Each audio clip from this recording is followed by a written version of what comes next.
Nama Presiden kedua Republik Indonesia Soeharto menjadi salah satu yang diusulkan Kemensos untuk menjadi pahlawan nasional.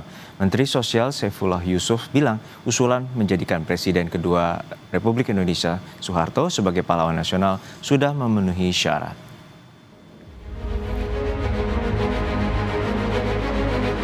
Menteri Sosial Saifullah Yusuf bilang nama Presiden kedua Republik Indonesia Soeharto sudah beberapa kali diusulkan menjadi pahlawan nasional.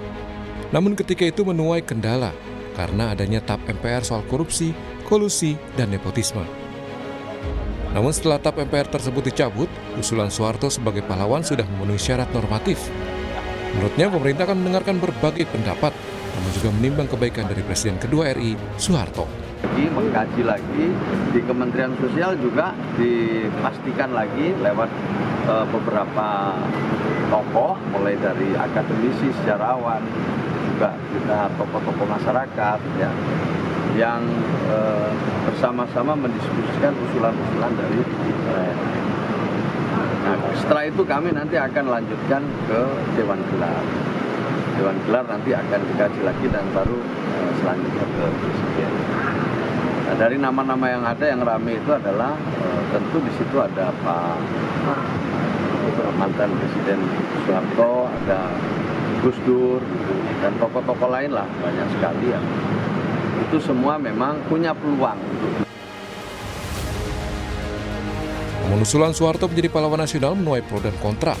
Hal ini ditanggapi Menteri Sekretaris Negara Prasetyo Hadi yang menurutnya wajar memberikan gelar pahlawan kepada mantan presiden sebagai bentuk penghormatan. Kata Mensesnek, jangan selalu melihat kekurangan, namun prestasi mantan presiden juga harus dilihat.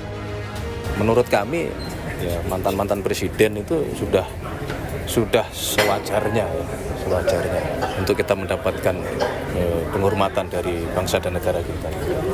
Jangan selalu melihat yang kurangnya, kan kita lihat prestasinya. Sebagaimana Bapak Presiden selalu menyampaikan bahwa kita itu bisa sampai di sini kan karena prestasi para pendahulu-pendahulu kita. Mulai dari Bung Karno dengan segala dinamika dan permasalahan yang dihadapi masing-masing. Kemudian Pak Harto, Pak Habibie, dan seterusnya. Gus Dur, Bu Mega, Pak SBY, Pak Jokowi, semua punya jasa, tidak mudah. Tapi sejarawan dari Universitas Nasional, Andi Hadian, bilang keinginan menjadikan Presiden kedua RI Soeharto sebagai pahlawan nasional perlu dipertimbangkan kembali. Dia mengingatkan era reformasi justru terjadi karena mahasiswa berkorban agar Soeharto lengser dari kekuasaan. Dia juga tokoh sejarah penting dalam sejarah kita. Sebagai sejarawan, saya tidak bisa menisbikannya. Tapi kita juga harus melihat bahwa sejarah itu adil ya.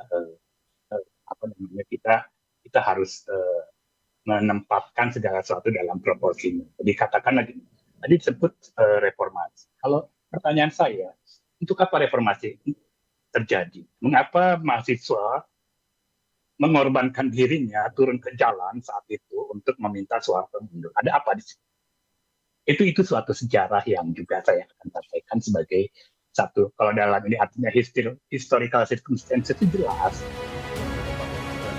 Berdasarkan data dari Menteri Sosial, dua nama tokoh yang diusulkan dan sedang dikaji sebagai calon pahlawan nasional ialah Presiden kedua RI Soeharto dan Presiden keempat RI Abdurrahman Wahid atau Gus Dur. Usulan ini diberikan oleh sejumlah kepala daerah dan akan dikaji akademisi, tokoh masyarakat sebelum dibawa ke Dewan Gelar. Tim Liputan, Kompas TV.